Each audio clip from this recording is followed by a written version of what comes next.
गांव के ही नीतीश कुमार नाम के एक लड़का के साथ इसका प्रेम प्रसंग था। उसके साथ ये इसका इंटरनल अफेयर्स भी था। जो है शुरू से ही एक आपराधिक प्रवृत्ति की लड़की है, भले उसका कोई कांड में नहीं हो, लेकिन ये गांव में करीब 18 घटना पहले जो हुई है। मोतिहारी के चिरैया से एक दिल दहला देने वाली खबर सामने आई है, जहां प्यार की सनक में एक मासूम बच्ची की हत्या कर दी गई। जी हां, मामला चिरैया थाना क्षेत्र का है, जहां 5 साल की अंशिका कुमारी अचानक लापता हो गई थी। परिवार के शिकायत पर पुलिस ने जांच शुरू की और कुछ ही दिनों में इस ब्लाइंड मर्डर का खुलासा कर दिया। जांच में जो सामने आया वह बेहद चौंकाने वाला है। आरोपी शिल्पी कुमारी ने अपने प्रेम संबंध के विवाद में मासूम बच्ची को निशाना बनाया। इतना ही नहीं, हत्या की योजना के तहत उसने ऑनलाइन प्लेटफॉर्म फ्लिपकार्ट से चाकू मंगाया और वारदात को अंजाम दिया। हत्या के बाद आरोपी ने सबूत मिटाने की भी कोशिश की, लेकिन पुलिस की सख्ती और तकनीकी जांच के आगे उसकी एक न चली। फिलहाल पुलिस ने आरोपी को गिरफ्तार कर लिया है और मामले में आगे की कार्रवाई जारी है। बहुत ही दुखद घटना हुई थी। ग्राम हीरापट्टी जो चिड़िया थाना के अंतर्गत है, वहाँ से एक महिला रागिनी देवी 21 तारीख को यहाँ थाने पे आके सूचना दी कि उनकी जो बेटी है 5 साल की 6 साल की बेटी है 5 साल की बेटी है, वो गायब है। इस सूचना पे तत्काल थाना अध्यक्ष अपनी टीम के साथ उस गांव में गए। जो भी संभावित पोखड़ा, खेत या फिर आसपास का एरिया था, उस सभी पर इन लोगों ने जाकर सर्च करवाया किया, और तब कोई उसका सुराग तब तक नहीं मिला। अगले दिन लगभग 2 बजे कुछ ग्रामीणों द्वारा सूचना दी गई कि उस बच्ची की लाश जस्ट मृतका के घर के 100 मीटर पीछे एक खेत है जिसमें बकला का पौधा वगैरह लगा हुआ है, उसमें फेंका हुआ है। तो एक ऑडियो हम लोग के सामने आया, जिसमें कई 20-22 ऑडियो था, जिसमें साफ लग रहा था कि उस लड़की से कोई कुछ कहवा रहा है। और वो ऑडियो देखने से ही पता चल रहा था कि उसे रिकॉर्डर पे रिकॉर्ड किया गया है और फिर वो एक नंबर से उसको सर्कुलेट कर दी है। वो जो कोई भी इसको किया, सर्कुलेट कर दिया। हम लोगों ने इस सोर्स था ये ऑडियो वायरल होने का, उस सोर्स पे काम किया। तो पता चला कि ये नंबर जो है, एक औरत जो अपने मौसा के घर में आई थी, जैसे हीरापट्टी में ही मौसा है, उनके रहते हैं, इंदू देवी, उसका ये सिम है। जब उनसे पूछताछ की गई तो पता चला कि ये सिम जब वो मौसा के पास थी तो वहाँ पे चोरी हो गया था उसका मोबाइल। तो उसमें 2 सिम था। एक सिम तो वो दोबारा इशू करवा ली, लेकिन दूसरा सिम चूंकि कम यूज होता था, वो इशू नहीं करवाई और वो चलता रहा, वो बंद भी नहीं हुआ। उसी मोबाइल से ये ऑडियो वायरल हुआ है। फिर पता चला जब हम लोगों ने इसके काम किया कि ये कैसे, और जब तकनीकी इस पे आगे बढ़े तो पता चला कि इस पे जो नेट यूज हुआ है, एक वो सिम जो है वो अमर करके है, जो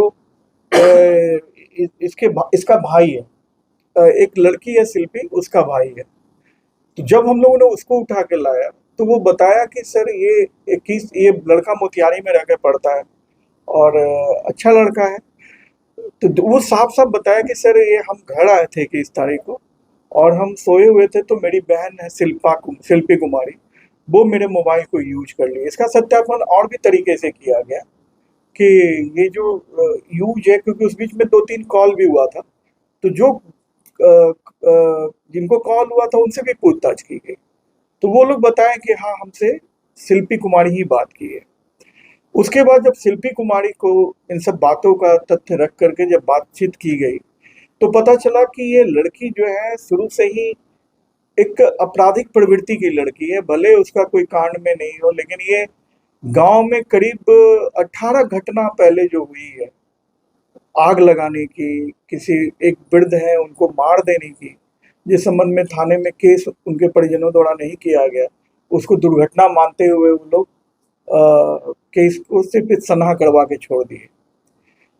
तो जब वो ये सब बातें जब हो रही थी तो वो लड़की बताई कि इसकी हत्या हमने की है और घर में की है।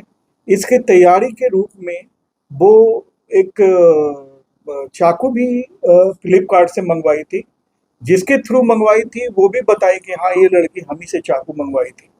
वो चाकू जो बरामद हुआ घटना स्थल से और इसके किचन से भी बरामद हुआ।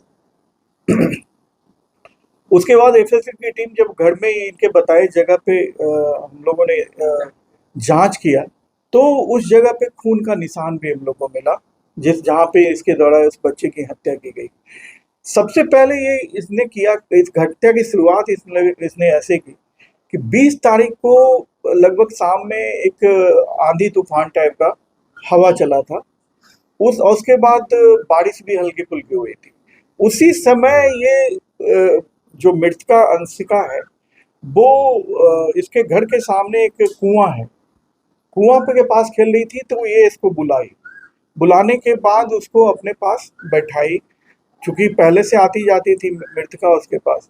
बैठाने के बाद उससे ऑडियो बनवाई और ये ऑडियो बहुत पहले से बनवा रही थी उससे, क्योंकि उसकी जो बड़ी माँ है दुलारी देवी मृतका की दुलारी देवी से कई तरह का विवाद हुआ है, जैसे पैसा चोरी होने का बात, फिर मृतका की बड़ी माँ जो दुलारी देवी है उसका भी सिम ये गायब करवाई थी मृतका के द्वारा ही, और उससे रंगबाजी भी मांगी थी जो बाद में क्लियर हुआ कि, और ये स्वीकार भी की है कि हाँ हम ही रंगबाजी मांगे थे, ट्रैक्टर में आग लगाए थे, कई जगह आग लगाई।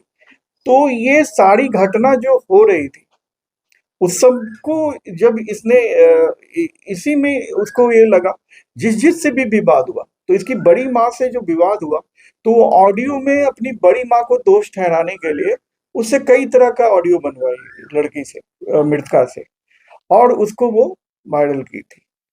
हत्या के पीछे की मूल वजह क्या थी कि सर इसने इतना बड़ा घटना ये एक्चुअली ये लड़की जो है एक गांव के ही नीतीश कुमार नाम के एक लड़का के साथ इसका प्रेम प्रसंग था।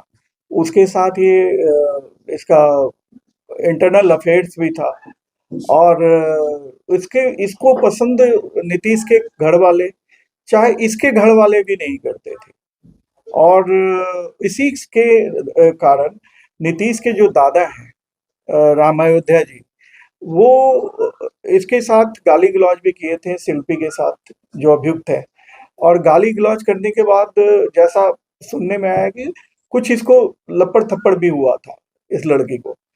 ये लड़की उसी के कारण उनकी हत्या सोए अवस्था में, जब वो उपवास पे सोए हुए थे तो वहां जाकर पेट्रोल छिड़क के उनके बेड पे आग लगा के मार दी थी। जो उन लोग को पता नहीं, वो लोग एक दुर्घटना समझ के इसका केस नहीं करवा रहे थे, और इसी के क्रम में ये दुलारी देवी के साथ भी उसको फंसाने के लिए इसकी हत्या कर दी है, और हत्या करने के बाद वो ऑडियो वायरल कर दी कि जिससे कि सारे लोग उसको दोषी माने और वो दुलारी देवी जेल चली जाए। क्या साइको लड़की का दिमाग? देखिए साइको नहीं है, क्योंकि इसने जो प्लानिंग की है हर घटना के पीछे, क्योंकि ये सोच समझ के करती थी। कभी भी इतनी घटना 18 घटना हुई, सबको कहीं प्रत्यक्ष रूप से इसको कहीं नहीं देखा गया, तो ये आप मान सकते हैं साइको होता है तो वो घटना कर देता है लेकिन बाद में उसके साथ हुआ घटना हुआ। ये तो पूरी तरह छुपाते हुए घटना को और अपने प्लानिंग को छुपाते हुए काम कर रही थी, और इस घटना में भी ये सामने आया कि घटना कारित करने के पहले से ये तैयारी कर रही थी, चाकू मंगवाना, चाहे ऑडियो तैयार करना। ऑडियो भी जनवरी में भी तैयार की है उसका, और मार्च में भी 20 मार्च को भी तैयार की है। तो ये प्लानिंग था इसका कि हमको इसका हत्या करना है। तो अकेले ही इतनी बड़ी घटना को अंजाम दे दी? बच्ची बहुत छोटी थी, 5 साल की बच्ची थी, इनके इससे अच्छा संबंध था, इसके पास आती जाती थी, और इसका फायदा उठाकर इसने इतने बड़ी घटना कर दी। नहीं, ये बालिग है, इसकी उम्र 20 से 21 वर्ष के आसपास है। अंशिका को मारने के पीछे शिल्पी का मूल वजह था कि वो अपनी बड़ी माँ को उसकी बड़ी माँ को फंसा देना, और उसकी माँ से भी कुछ अनबन हुआ था। इसके दिमाग में यही था कि इसके प्रेम में जो जो बाधा बना है उसको उस लाइन से हटा। हाँ, उस लाइन से हटाना, क्योंकि रागिनी पे एक और शक था जो मृतका की माँ है कि वो इसकी शिकायत जो है ना नीतीश से करती थी। अच्छा सर, तंत्र मंत्र वाली बात नहीं ना है? तंत्र मंत्र वाली बात अभी तक तो सामने नहीं आई है। चाहे ओझा को जो दिया गया था हिरासत में, वो इसको एक्चुअली ये जब इसका थोड़ा अपने घर में भी वायलेंट हो जाती थी, अपने माँ बाप से भी बदतमीजी करती थी, भाई से बदतमीजी करती थी, तो गांव वाले लोग के परामर्श पे इनके जो बड़े पापा हैं मदन जी, वो वहाँ एक ओझा के पास ले गए थे कि भाई देखिए इस पर कोई बाहरी शक्ति तो नहीं इसको प्रभावित किए हुए, लेकिन वो सिर्फ इतना ही है, उसके आगे कोई ऐसा चीज नहीं है कि तंत्र मंत्र।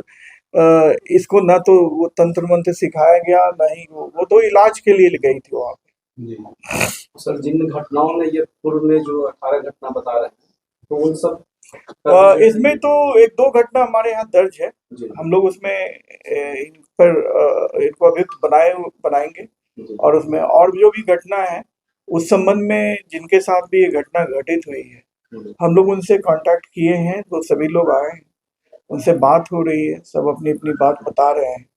जिनको जो भी शिकायत हम लोग को देंगे लिखित रूप में, उनके विरुद्ध में कार्रवाई हम लोग निश्चित करेंगे।